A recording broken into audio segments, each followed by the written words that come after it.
이재명 더불어민주당 대표가 선거법 위반 사건 결심 공판에서 징역 2년을 구형받았습니다. 지난 대선 중에 이 대표가 거짓말을 반복해 유권자 선택에 지대한 영향을 미쳤다는 이유 때문입니다. 첫 번째 거짓말은 검찰 공소장에 따르면 지난 대선 방송에서 이 대표가 성남시장 시절부터 대장동 개발 실무자인 김문기 성남도시개발공사 처장을 알고 있었으면서 몰랐다고 거짓말하였다는 것입니다. 이 대표가 김문기와 10여 년 동안 교류하고 골프나 낚시 등을 함께했기 때문에 김문기를 알고 있었고, 이는 이 대표가 절대 잊을 수 없는 기억이라는 것은 공소사실 내용입니다.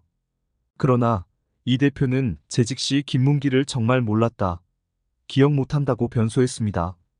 잠깐 여기서 좋아요, 구독 부탁드립니다.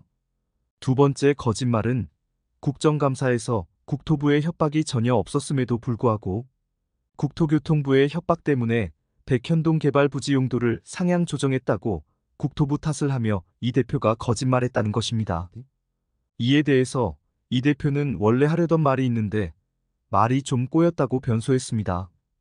첫 번째 거짓말에 대해서 이 대표는 증거 조작이라고 주장합니다. 김문기와의 친분을 보이기 위해 자신이 포함된 사진에서 주변 사람들을 제외하는 등 사진 조작 등을 했다는 것입니다. 이 대표가 주장하는 검찰의 증거 조작 중 하나입니다. 이 대표는 수백 명의 부하 직원이 있는데 모두 다 알지 못한다고 말합니다. 이와 관련하여 조국혁신당 초대 대표 조국도 청와대 근무 시절 많은 부하 직원을 만났지만 이름이나 얼굴을 기억하지 못하는 경우가 종종 있음을 말했습니다. 두 번째 거짓말에 대해서도 이 대표는 증거 조작이라고 주장합니다. 좀 더 정확히 워딩을 조사해보니 다음과 같습니다. 당시 국토부에 많이 깨졌죠. 뭐라는 공무원의 얘기를 듣고 이 대표는 경기도 국정감사에서 백현동 개발 용도 변경과 관련해 국토교통부가 만약에 용도 변경을 안 해주면 직무유기? 뭐 이런 걸로 문제 삼겠다고 협박을 했다고 말했습니다. 그리고 그렇게 말한 이유는 압박을 한 근거, 내용을 다 설명할 수 없으니 말이 좀 꼬였다라는 것이 법정에서의 해명입니다.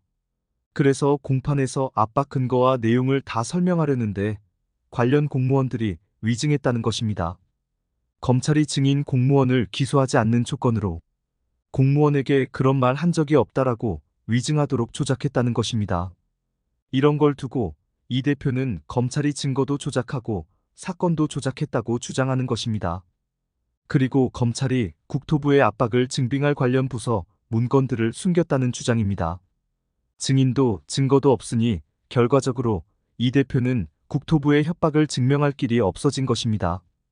이재명 대표는 기억에 어긋나는 거짓말을 일부러 한 적이 없다고 항변합니다.